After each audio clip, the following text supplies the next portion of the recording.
Assalamualaikum warahmatullahi wabarakatuh. Hai guys, balik lagi sama aku, Siti Nurjana. Nah, di video kali ini, aku bakalan main games namanya Give Me Your Opinion. Nah, cara mainnya tuh gampang banget. Jadi nanti aku bakal ambil ini kertas yang ada di sini salah satunya. Terus di sini tuh ada soal kan. Nah, nanti aku akan mencoba untuk menjawabnya sesuai apa yang ada di pikiranku atau menjawabnya dengan opini pribadiku. Jadi, let's get started!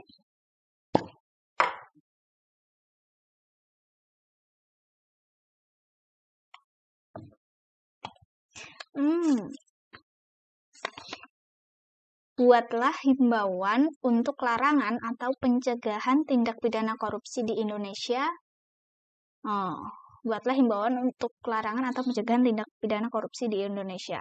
Oke, jadi ngomongin tentang korupsi nih. Korupsi itu kan tindakan yang melawan hukum yang dilakukan untuk memperkaya diri sendiri, orang lain, atau suatu korporasi yang bisa menyebabkan kerugian keuangan negara. Nah, ini soalnya kan untuk membuat himbauan ya. Oke, kalau gitu aku akan membaginya menjadi 3. Nah, himbauan yang pertama itu untuk orang-orang yang berpeluang besar melakukan tindak pidana korupsi atau orang-orang yang sudah ada dorongan atau keinginan untuk melakukan tindak pidana korupsi. Saya ingin menghimbau, jangan lakukan korupsi. Dan saya akan memberikan alasannya. Kenapa Anda jangan melakukan itu? Yang pertama adalah alasannya karena Anda adalah manusia. Anda, saya, kita semua, manusia, diciptakan sebagai manusia dengan dibekali otak dan hati. Oleh karena itu, setiap kita mau melakukan sesuatu, hendaknya kita berpikir dulu dan mungkin bertanya pada hati kecil kita. Nah, sekarang coba, jika Anda hendak atau ada keinginan gitu melakukan tindak pidana korupsi, coba Anda tanyakan pada diri Anda sendiri, pada hati kecil Anda sendiri, apakah itu hal yang benar? Nah, saya yakin 100% bahwa jawaban dari hati kecil Anda mengatakan bahwa perilaku atau tindakan pidana korupsi itu tidaklah benar atau salah. Karena itu jangan lakukan korupsi. Alasan yang kedua yaitu demi menjaga nama baik Anda sendiri. Coba bayangkan, kalau Anda ada gitu dorongan atau keinginan untuk melakukan tindakan korupsi dan Anda tidak melawan rasa itu sehingga Anda melakukan tindak pidana korupsi, maka akan ada 2 kemungkinan, yaitu Anda tertangkap dan yang kedua Anda tidak tertangkap. Nah, kalau misalkan Anda tertangkap, sudah pasti nama baik Anda akan tercemar di hadapan masyarakat luas, masyarakat umum. Dan bahkan, kalaupun Anda tidak tertangkap misalnya, maka Anda sudah mengotori nama Anda di depan diri Anda sendiri. Ya, alasan yang ketiga yaitu karena Anda tidak hidup di dunia ini selamanya. Suatu saat Anda pasti akan meninggal dunia kan? Nah, di situ kalian akan dimintai pertanggungjawaban Anda selama hidup di dunia. Maka pikirkanlah itu baik-baik. Oke, selanjutnya yaitu himbauan untuk orang-orang yang mungkin terlibat jika terjadi tindak pidana korupsi. Di antaranya ada orang yang berwenang untuk membuat peraturan perundang-undangan, orang yang bertugas untuk mengadili pelaku korupsi. Yang ketiga yaitu orang yang menjaga tempat di mana koruptor itu menghabiskan masa hukumannya. Untuk Anda yang berwenang membuat peraturan perundang-undangan, saya menghimbau, tolong pikirkanlah, buatkanlah peraturan yang sekiranya bisa membuat para pelaku korupsi itu jera. Dan bahkan peraturan itu bisa membuat orang yang baru punya keinginan atau punya dorongan untuk melakukan korupsi itu harus berpikir ratusan kali atau bahkan ribuan kali sebelum mereka melakukan korupsi, karena mereka takut dengan peraturan yang ada. Untuk Anda yang berwenang atau bertugas untuk mengadili para pelaku korupsi, saya menghimbau, tolong adililah mereka, berikanlah mereka hukuman yang pantas atau memang sepatutnya mereka dapatkan.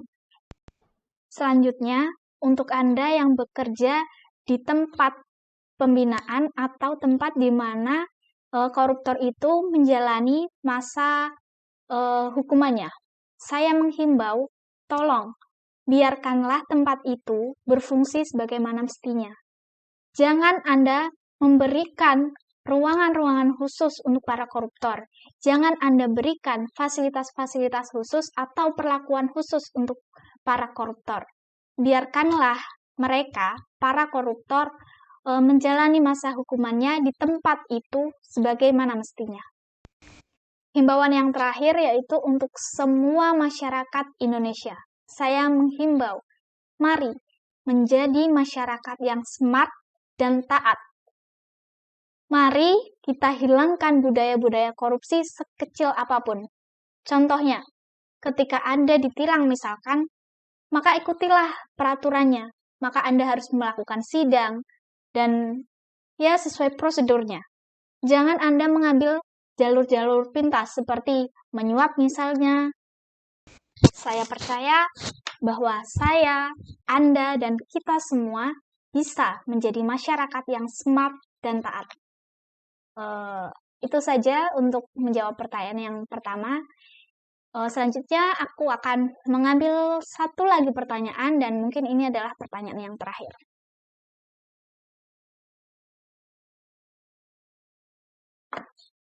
Oke, jadi pertanyaannya adalah, berikan pendapatmu mengenai peran pendidikan kewarganegaraan dalam mencegah tindak pidana korupsi di Indonesia.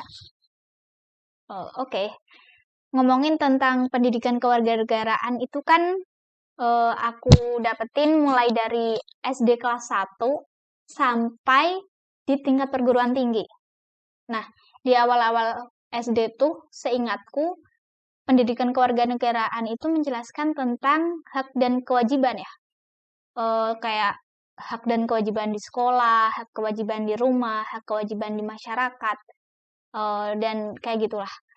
Nah, dari situ menurutku pendidikan kewarganegaraan itu berperan untuk membentuk karakter pribadi yang baik. Nah, jika seseorang sudah baik karakternya, memiliki karakter yang baik, maka mustahil bagi dia melakukan hal-hal yang buruk, melakukan hal-hal yang menyimpang, korupsi contohnya. Nah, selanjutnya di tingkat atau di jenjang SMP itu seingatku ada materi mengenai Pancasila sebagai dasar negara. Terus juga ada materi wawasan Nusantara, ada juga materi tentang bela negara. Nah, dari situ menurutku pendidikan kewarganegaraan itu berperan untuk menumbuhkan jiwa atau rasa cinta tanah air, nasionalisme, dan juga patriotisme. Kemudian naik lagi di jenjang SMA, itu seingatku ya, itu mengulang materi SMP, banyak mengulang materi SMP namun lebih diperdalam lagi. Begitu juga ketika di perguruan tinggi, itu materinya mengulang lagi materi yang SMP dan SMA namun lebih diperdalam lagi.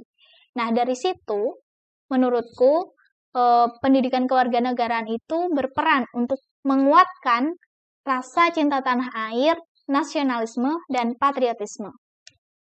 Sehingga ketika seseorang itu cinta pada negaranya, pada bangsanya, pada tanah airnya, kemudian juga memiliki rasa nasionalisme dan patriotisme yang tinggi, maka mustahil untuk dia melakukan korupsi. Sehingga kalau dirangkum ya tadi, peran pendidikan kewarganegaraan dalam mencegah tindak pidana korupsi di Indonesia itu menurutku ada 3. Yang pertama yaitu membentuk karakter pribadi yang baik. Yang kedua yaitu menumbuhkan rasa cinta tanah air, nasionalisme, dan patriotisme. Dan yang ketiga yaitu menguatkan rasa cinta tanah air, nasionalisme, dan patriotisme.